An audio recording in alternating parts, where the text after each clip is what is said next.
Welcome to Sleepy History Stories. Tonight, as the fire crackles softly beside you, casting gentle shadows across the room, we will drift slowly back into a world 5,000 years in the past. The air is calm, carrying the faint scent of wood smoke, curling upward in lazy spirals, warming the edges of your vision and inviting your mind to settle. Outside, the night is still, and the quiet is complete. There is only the steady whisper of the fire, the gentle pop of embers, and the distant rustle of leaves in a light evening breeze. In this world, we can take our time, breathing in the soft details of life long before cities, long before markets crowded with voices and clattering carts. Imagine a small village spread thin across a river bend. Its houses made of sun-baked mud, their roofs thatched with reeds and grasses, swaying slightly in a quiet wind. Smoke rises from the hearths inside each dwelling, curling in thin, translucent lines that blend into the dusk. The villagers are stirring, not hurried, not alarmed, but slowly preparing the first sustenance of the day. Grain is being pounded gently in mortar, its fine dust rising in quiet clouds that shimmer in the firelight. Water from the river has been carried in simple clay vessels, and a few small fires flicker along the banks, where the earliest cooking begins. The smells are subtle but rich, layered across the senses like a soft tapestry. Warm grain, the earthy hint of freshly crushed herbs, a touch of river fish drying over low flames, and the faint sweetness of fruits gathered the day before. There is a rhythm to the work, a steady pattern repeated for generations. No urgency presses the villagers, no noise disturbs the gentle morning. Life at this moment is a series of small, deliberate actions, each designed to sustain, to nourish, and to continue the flow of the day. And tonight, as we step into this long-ago world, we will explore something as essential and intimate as these simple acts. What people really ate 5,000 years ago. What grains formed the bulk of their meals. Which wild herbs and vegetables flavored the modest dishes they shared. How did the rhythm of nature, of the seasons, of rivers and fields, shape what they planted, gathered, and cooked? There is a quiet story here, not of grand feasts or exotic banquets, but of daily sustenance and survival, of flavors and textures now mostly forgotten. And in learning about these details, we can feel a gentle connection across millennia, hearing the silent echoes of their kitchens, their hearths and their hands, shaping the food that kept them alive. The grains most commonly consumed were often humble, grown with care in small plots near the riverbanks. Emmer wheat and barley were crushed and ground first with stone mortar and pestles, the soft powder sifted carefully before being baked on flat stones or roasted over low fires. The grains themselves have a subtle nuttiness, earthy and grounding, carrying the warmth of the sun in their dry kernels. Some villages also had pulses, lentils, and beans, whose soft, creamy interiors contrasted with the coarser grains. In the morning, a simple porridge might be stirred slowly over the fire, steam rising in pale tendrils, carrying a smell that is somehow both nourishing and soothing. Alongside these grains, small amounts of wild vegetables and herbs would be gathered from the surrounding fields and forests. The taste of tender shoots, leaves, and fragrant herbs is delicate, often barely perceptible unless you slow your mind to notice. They are rinsed carefully in river water, their textures checked with gentle fingers, and then added to pots of slowly simmering grains or roasted alongside small catches of fish. The flavor is subtle, layered, and complex in its simplicity, revealing the rhythms of the land rather than the artistry of human invention. Even the smallest additions, like a pinch of crushed garlic or a few fragrant leaves, create a quiet harmony across the palate. And yet, even in this simplicity, there is care and attention. Food is gathered according to the seasons. Early spring brings tender greens, shoots of plants rising with the thawed earth, sweet and moist. Summer yields berries, plums, and apples, some eaten fresh, some preserved with gentle drying over low fires. Autumn, the harvest of grains, pulses, and nuts, requires patience and skill. Each step in the preparation, from grinding to cooking, is slow, deliberate, and precise. Yet there is a softness to the work, a rhythmic meditation in the mundane. We will spend hours tonight and across the coming parts, tracing the path of these meals, from the field to the hearth, from river to clay pot, from hand to mouth. You will sense the textures, imagine the warmth of cooked grains, the subtle aroma of herbs, the quiet satisfaction of a simple meal shared across the hearth. And in this we can feel both the distance and the connection between then and now, knowing that while the world has grown larger, faster, and louder, these small rituals remain timeless. And as we linger here beside the fire, let yourself notice the gentle sounds, the crackle of the wood, the soft hiss as the flames lick the edge of the logs, the distant quiet of the sleeping earth beyond the village. Let your mind drift into this scene, and if you find yourself enjoying this calm journey through ancient kitchens and hearths, you may choose to like the video and subscribe to Sleepy History Stories, so you can return for many more nights of quiet exploration.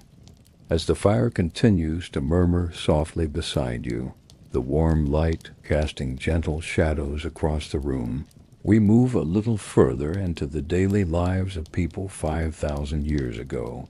Beyond the small village and the simple hearths, the land stretches wide, inviting hands and hearts into careful labor. In the soft haze of morning, dew still clinging to long grasses and leaves, the villagers begin to gather what the earth and rivers generously provide. They rise slowly, their movements deliberate, not hurried, following the subtle rhythm of the day and the quiet guidance of the seasons.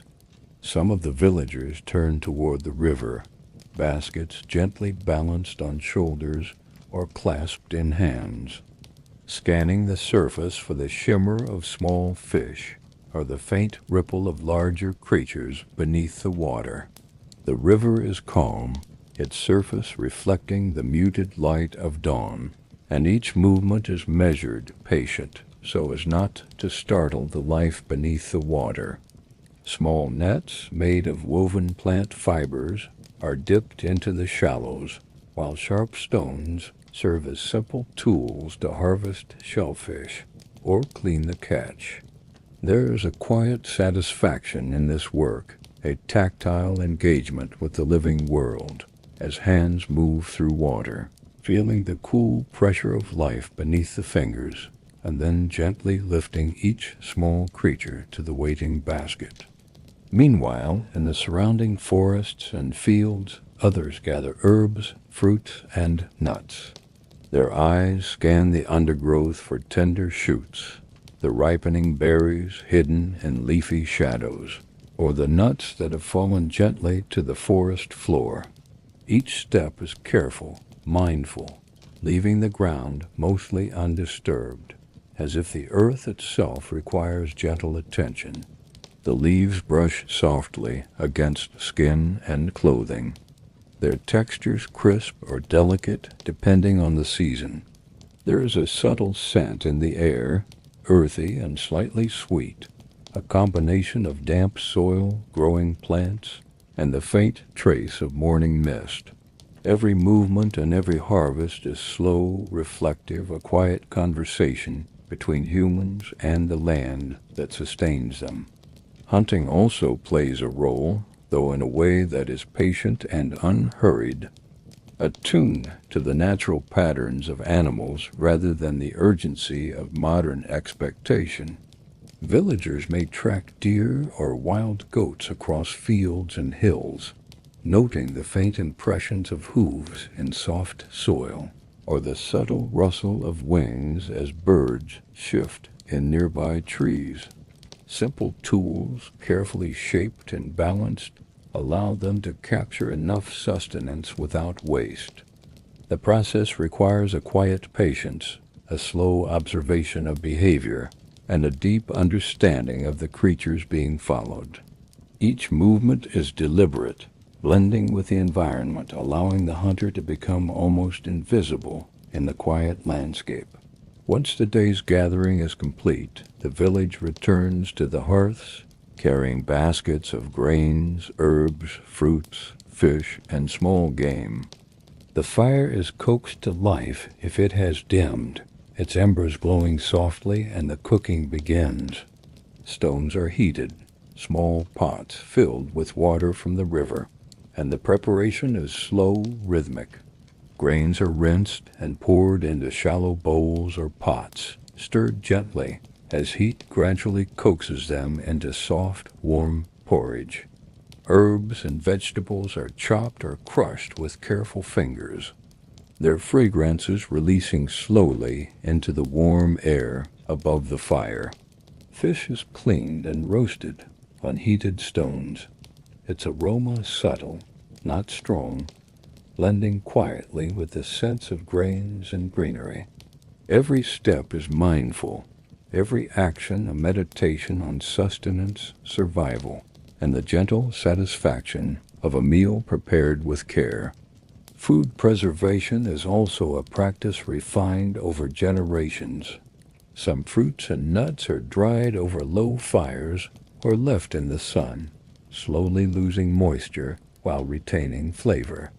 Grains are stored in woven baskets, kept off the damp ground, and small amounts of smoke from the fire are used to help protect them from pests. Even simple salting or smoking of fish and meat is done slowly, the technique passed down in quiet instruction from elder to youth. These practices ensure that even when the land is less generous, the village retains enough to nourish itself, sustaining life in rhythms aligned with the seasons rather than urgent scarcity. The communal nature of these activities also adds a gentle warmth to the environment. As villagers gather, hunt, and cook, there is a quiet conversation in gestures and looks, a shared understanding of rhythm and purpose. The sounds are muted, the soft scrape of stones on grain, the gentle chopping of herbs, the low murmurs of conversation, the distant call of a bird. There is no rush, no alarm, only the gentle flow of life in a world that moves to the pace of the land and the seasons. And in these early meals, simplicity does not equate to monotony. A handful of roasted nuts might accompany a soft porridge. Berries gently mashed into grains provide a quiet sweetness. A few fragrant leaves enhance the delicate flavor of fish or roasted roots. There is a subtle elegance in this simplicity, a quiet harmony between what is gathered and what is consumed. Every bite connects to the soil, the sun, and the careful labor of human hands, a meditation on sustenance that is as soothing to the mind as it is nourishing to the body. Evening approaches slowly, the sun dipping toward the horizon, casting long, soft shadows across the village and the surrounding fields. The fire is tended once more, its warmth spreading through the small homes, carrying the faint aroma of the day's cooking. Families gather around the hearths, sharing simple meals, their hands passing bowls and cups with care. The food is eaten slowly, thoughtfully, each mouthful a reminder of the quiet abundance that the land provides, the steady rhythm of life preserved across generations. And as the night deepens, the quiet of the village grows more pronounced. The soft crackle of the fire, the gentle murmur of voices, and the distant rustle of animals settling in the dark all contribute to a sense of calm and continuity. In this world, the act of eating is not hurried or anxious. It is a meditation, a ritual of gratitude, and a quiet celebration of life in its most simple, essential form. The fire burns lower now, settling into a steady glow, its warmth constant and reassuring. The wood shifts softly, releasing a gentle breath of sparks that rise and fade into the dim air. In this steady light, we move closer to the hearth itself, into the intimate space where raw ingredients slowly become nourishment. Not in haste, not with spectacle, but with quiet repetition refined over generations. 5,000 years ago, cooking was not a performance. It was a patient unfolding. In the center of many homes stood a simple hearth, often little more than a shallow depression lined with stones. Above it a clay pot might rest, rounded and sturdy, shaped by hand from riverbank mud and hardened by fire. If you imagine running your fingers along its surface, you would feel faint ridges left by the potter hands, small imperfections, tiny air pockets, baked into permanence. Each vessel unique, each one slightly different in thickness and tone. These pots transformed food. Grains that were once hard and dry could now soften slowly in heated water. Barley and emmer wheat would simmer for long stretches of time, absorbing warmth, swelling gently, releasing a mild, earthy aroma that drifted upward in quiet spirals. The bubbling was never violent, just a soft plucking sound as steam escaped between kernels. Cooking required attention, but not urgency. Someone would sit nearby, occasionally stirring with a carved wooden stick, watching the surface shift and thicken. The act of stirring became rhythmic, circular, calm. The fire needed tending, small pieces of wood added gradually, never too much at once. Too strong a flame might crack the clay. Too little would leave the grain undercooked. It was a slow balance between heat and patience. Alongside boiling and simmering there was grinding, the steady music of stone against stone. Large flat grinding slabs, worn smooth from years of use, held small piles of dried grain. A rounded hand stone moved back and forth across the surface, crushing kernels into coarse flour.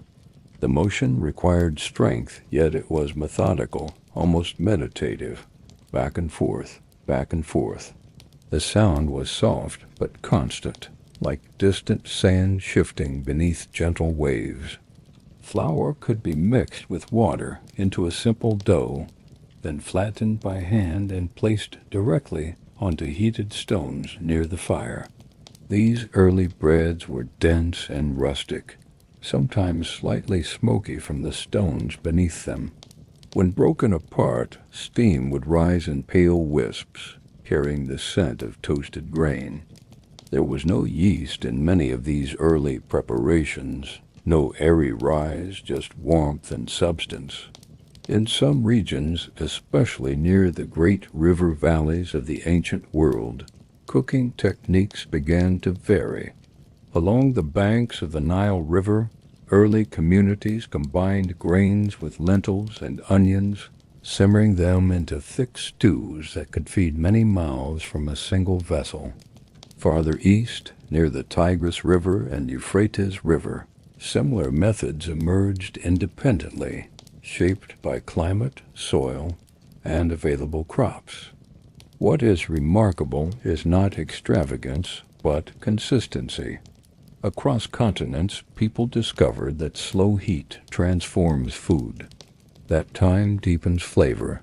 That patience unlocks nourishment. Roots were often roasted directly in embers.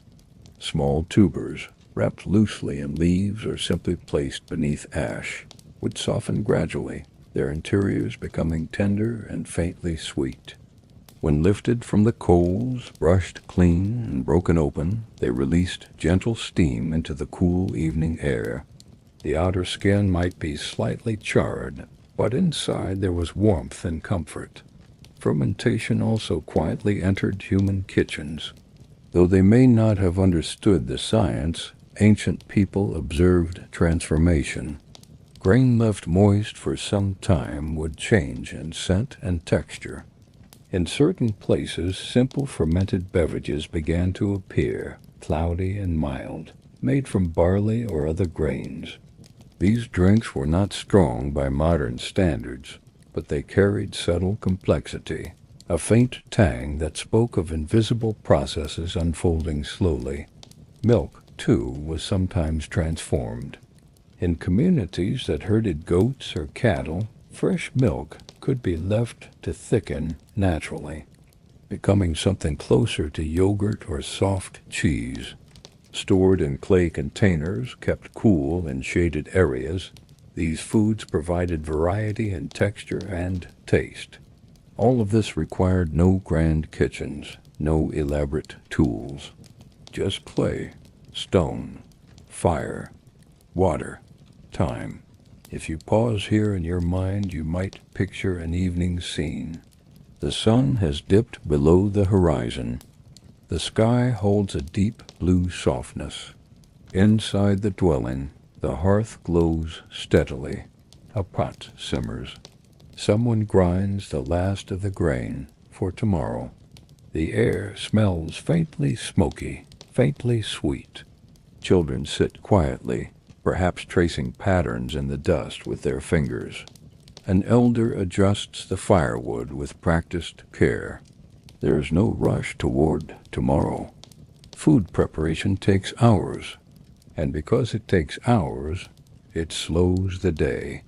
It creates space for conversation, for reflection, for simple presence. The act of cooking shapes the rhythm of life itself. Even tools carried memory. A grinding stone might last decades, passed from parent to child. Each shallow groove carved into its surface recorded thousands of meals prepared.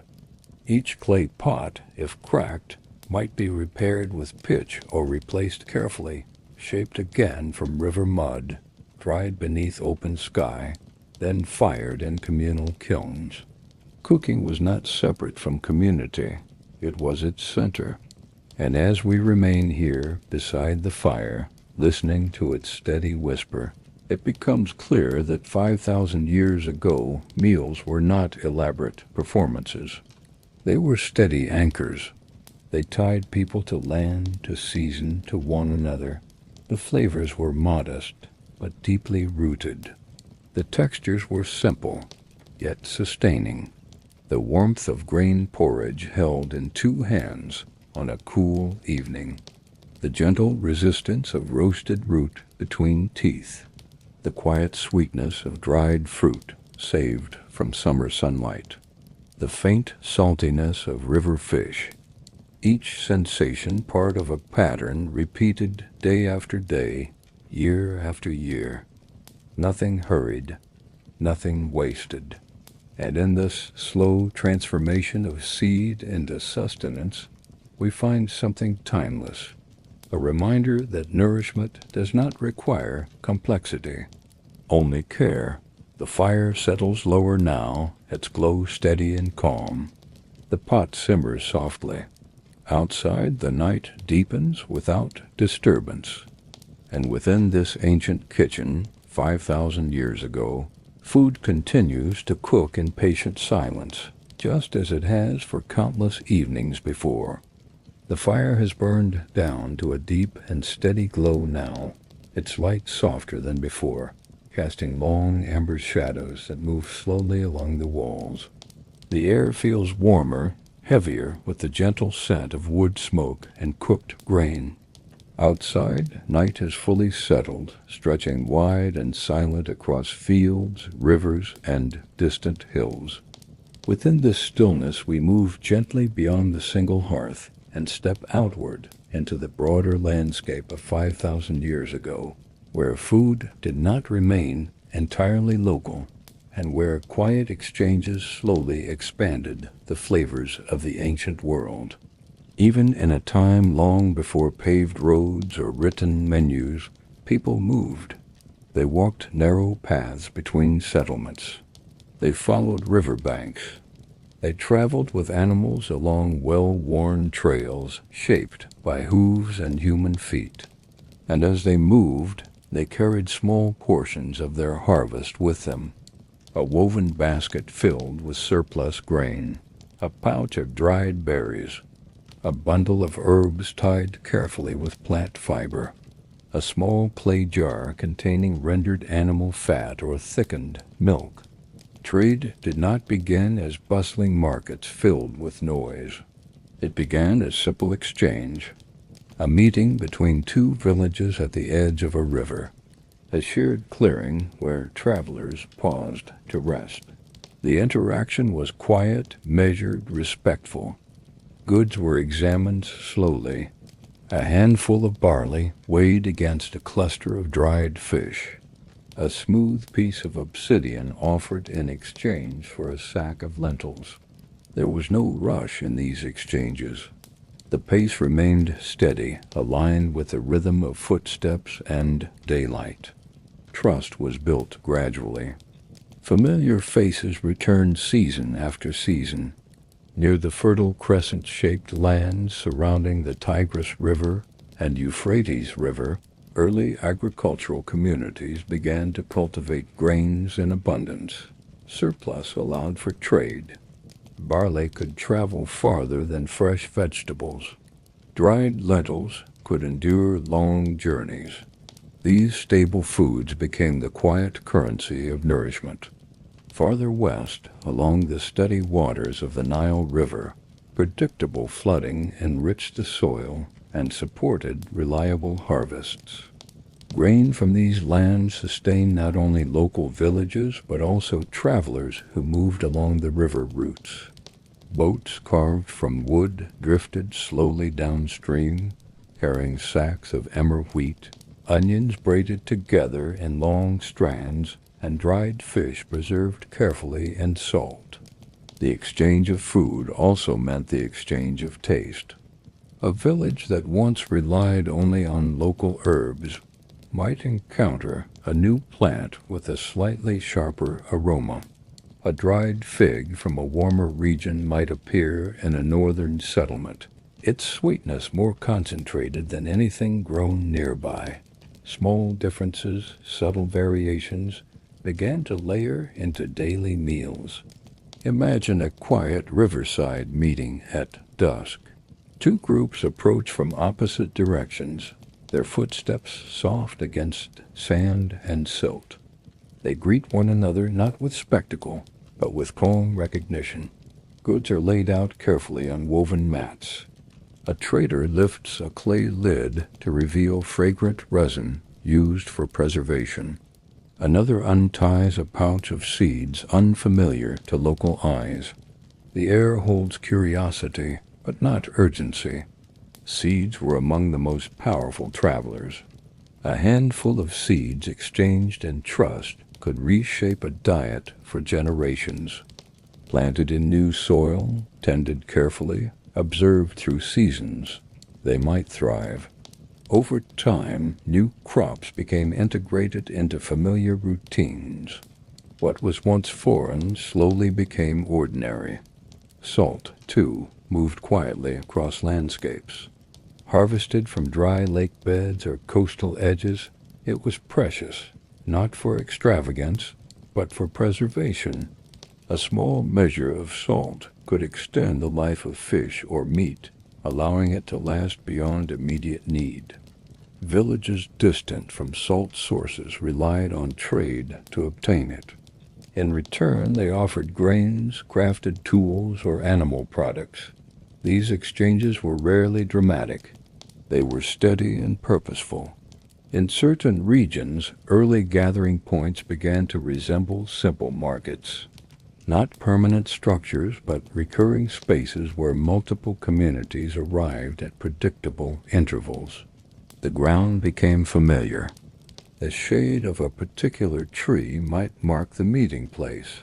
Here goods were displayed openly. Baskets of onions, bundles of garlic, clay pots filled with honey, smoked fish arranged in neat rows. Voices remained measured. There was conversation, but not shouting. Gestures indicated value. A nod confirmed agreement. Children observed quietly, learning the patterns of exchange that sustained their people. Food began to carry stories. A dried fruit might be accompanied by a description of the land where it grew. A new grain variety might come with advice on planting depth or harvest timing. Knowledge traveled alongside nourishment. In this way, the diet of a single village slowly widened, shaped not only by local soil, but by distant horizons. Along early routes that would much later become famous corridors of exchange, communities carried small luxuries. Honey collected from wild hives offered concentrated sweetness. Certain aromatic herbs, rare in one region, were common in another. Even modest spices, mild and earthy rather than fiery, began to circulate in small quantities. But even as trade expanded flavor, simplicity remained. Most meals still centered on grain, on legumes, on local vegetables. Trade added accents rather than transformation. A sprinkle of unfamiliar herb, a slightly sweeter dried fruit folded into porridge, a small portion of salted fish enriching a stew. The fireplace glow remains steady as we imagine these journeys. Footsteps along riverbanks, boats drifting under wide skies, baskets exchanged hand to hand. The scent of unfamiliar ingredients introduced gently into familiar kitchens. And there is something profoundly calm in this slow widening of the table. No sudden revolution, no dramatic shift, just gradual blending, patient adaptation, a steady weaving together of tastes across landscapes. As night deepens in our ancient village, a small bundle of traded herbs rests near the hearth. Tomorrow they will be added carefully to a simmering pot. A new fragrance will rise, subtle and intriguing. The family will taste it thoughtfully. It may become part of their routine, or it may remain occasional, a quiet reminder of distant lands. Trade, at its heart, was not about abundance for its own sake. It was about connection, and connection carried nourishment further than any single field could provide. The fire settles again, wood collapsing inward with a soft shift. The glow pulses gently. Outside, stars remain steady above rivers and fields that have witnessed countless exchanges beneath their silent light. 5,000 years ago, flavors traveled slowly. They moved at the speed of walking feet and drifting boats. They changed diets not overnight, but across lifetimes. And in that patience there is a kind of peace. The fire has settled into a bed of glowing embers now, steady and warm, radiating a quiet comfort into the darkness. The flames no longer leap high, but they breathe gently, rising and lowering in a calm rhythm that mirrors the slow pulse of night itself. Shadows stretch softly along the walls, flickering in patient silence. Outside, the ancient world rests beneath a wide sky filled with quiet stars. 5,000 years ago, food was not only sustenance. It was memory, it was ritual, it was belonging. Most days were simple, shaped by grain porridge, roasted roots, lentils softened in clay pots, fish dried near riverbanks. But there were moments when the ordinary rhythm shifted slightly, not into extravagance, not into spectacle, but into gathering. Seasonal changes guided these occasions. When harvests were complete and grain had been gathered safely into woven storage baskets, villages paused. The labor of weeks had ended. Fields stood trimmed and quiet. The air held the faint scent of dry straw and distant wood smoke. In these moments, meals became slightly fuller, slightly more varied. Perhaps an animal was prepared carefully, shared among many rather than portioned for a few. Meat, when eaten, was rarely daily fare. It carried significance because of its rarity. The preparation required time and attention. The roasting was slow, deliberate, the scent rising gently into cool evening air. People gathered close, not hurried, watching the steady transformation over glowing coals. Grain breads might be made in greater quantity. Pots of stew simmered longer. Dried fruits, saved from summer, were brought out from careful storage. Honey, collected patiently from wild hives, might be stirred into warm mixtures, lending a quiet sweetness to the meal. There was no loud celebration, no sharp music breaking the night. There was warmth, conversation in low tones, shared glances across the firelight. In certain early settlements of Mesopotamia, within regions that would one day hold cities like Uruk, communal eating strengthened social bonds. Large vessels allowed multiple hands to draw from the same prepared dish. This act of sharing reinforced trust. It created visible equality in nourishment. Along the Nile River Valley, agricultural predictability allowed for planned festivals tied to flood cycles and planting seasons. Food prepared during these times reflected gratitude toward the land and water that sustained life. Bread shaped carefully. Beer brewed from barley, mild and cloudy, poured into simple cups. Onions and lentils arranged thoughtfully. These rituals were grounded in repetition. Year after year, the same season brought the same gathering. The same recipes, learned through memory rather than writing, passed gently between generations. A child might watch an elder grind grain and understand without words that this movement connects past to present. Food also marked life transitions. A birth might be welcomed with shared bread and warmed milk. A union between families could involve an exchanged meal, symbolizing unity through nourishment. Even moments of loss were accompanied by quiet gatherings where food offered stability amid change. Eating together anchored emotion. It reminded communities that life continues, sustained by soil and sun. There is something deeply calming in this constancy. 5,000 years ago, no glowing screens illuminated faces. No packaged goods lined shelves. Every ingredient required effort. Every flavor reflected labor. Yet this did not make meals harsh. It made them intentional. Imagine once more the interior of a dwelling lit only by firelight. A clay pot rests at the center. Hands reach inward, tearing dense bread into smaller portions. The texture is firm but warm. Steam drifts upward. A bowl of lentils thickened with herbs passes from one person to another. The scent is earthy, gentle, grounding. Outside, the wind moves through tall grasses. Somewhere beyond the village boundary, animals settle into their own nighttime rhythms. The stars remain constant overhead, as they have for countless harvest cycles. And within this quiet world, food binds everything together, field to hand to hearth, hearth to community. Even preservation itself carried meaning. Jars sealed carefully for winter were small promises of survival. Dried fish hanging from rafters represented foresight.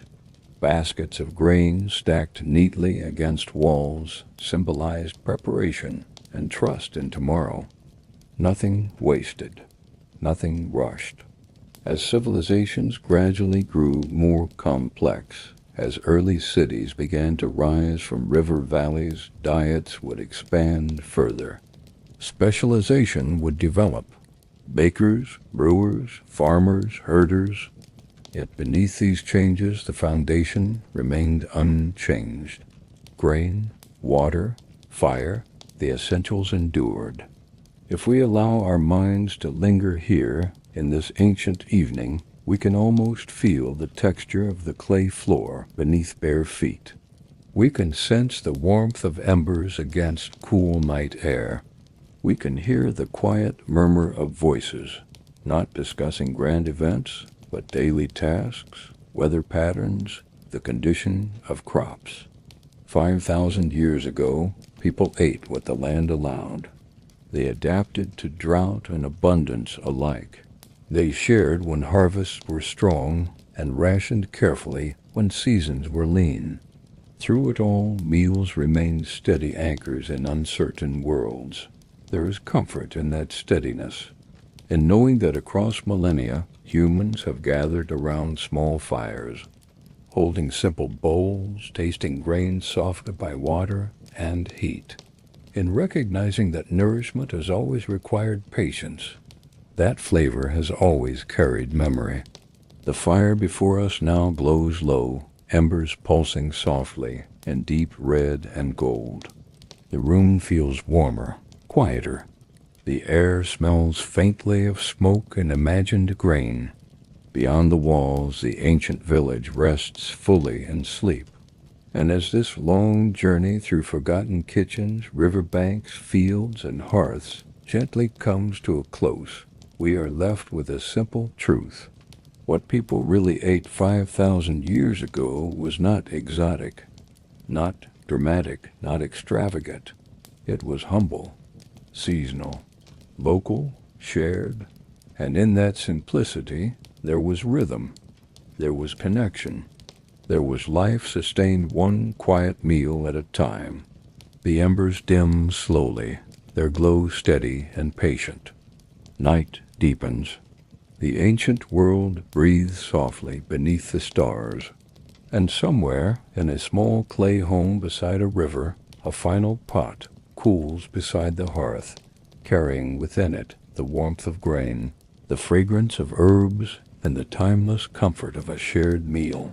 The fire fades to a gentle whisper, and all is calm.